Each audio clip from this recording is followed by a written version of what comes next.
Cara, tem planejamentos e planejamentos do futebol brasileiro. A gente tem a crescente das SAFs agora, que não dá para saber o que vai ser, porém, acredito que vai trazer um nível de competição ainda maior para o Campeonato Brasileiro. Se profissionaliza. Isso. E nós temos o Flamengo dando um resultado nesse curto espaço de tempo, né? Desde 2015 também, a reestruturação do Flamengo e do Palmeiras, e o Palmeiras também dando resultado desde a chegada da Crefisa.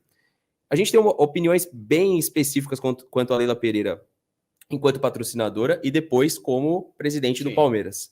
Você acha que, em termos de planejamento, o que está sendo mais interessante na sua visão? O que o Flamengo tem feito ou o que o Palmeiras tem feito? E aí eu vou tentar ser mais específico na pergunta. Você mirar medalhões que, de repente, você não vai ter aquele custo da contratação e aquele contrato de 5 anos, ou você acha mais inteligente o que o Palmeiras fez, que é ter a categoria de base. No entanto, eu sou um crítico à venda. Eu acho que para esse projeto a gente fala, bom, tá dando certo, precisa começar a vender bem. Você acha que o que é mais interessante? O lado do Flamengo, o lado do Palmeiras? Você tem o ônus e o bônus. O ônus do lado do Flamengo, você vai gastar muito. Você tem o bônus, você vai ter resultados mais imediatos. E a gente sabe que o futebol brasileiro ele vive de resultado. O bônus do Palmeiras, você está se estruturando para cada vez mais se tornar um planejamento sólido de futuro. Mas você tem um ônus de talvez correr o risco de ter uma temporada ou duas de entre-safra. Então vai depender muito do perfil da tua torcida e do seu cliente. Você tem que trabalhar com esses dois. Ambos são competitivos e consumistas. Então você tem que trabalhar no meio termo. O Flamengo tem uma base que ele usa menos do que a do Palmeiras, mas que é tão boa quanto, e ele está com times melhores e que talvez tenha faltado recentemente técnicos melhores, né?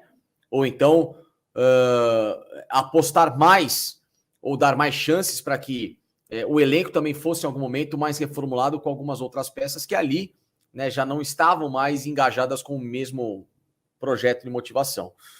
A minha preocupação do Palmeiras é que, assim, ele tem uma base que dispensa apresentação e que ela precisa ser muito mais utilizada. É uma base que, para mim, o potencial dela, e principalmente de compreensão do que está acontecendo dentro de campo, é melhor do que qualquer outra equipe no Brasil.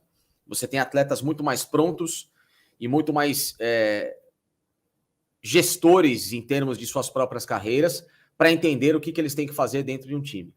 Então, hoje, existe uma integração muito maior profissional base no Palmeiras do que eu vejo no Flamengo.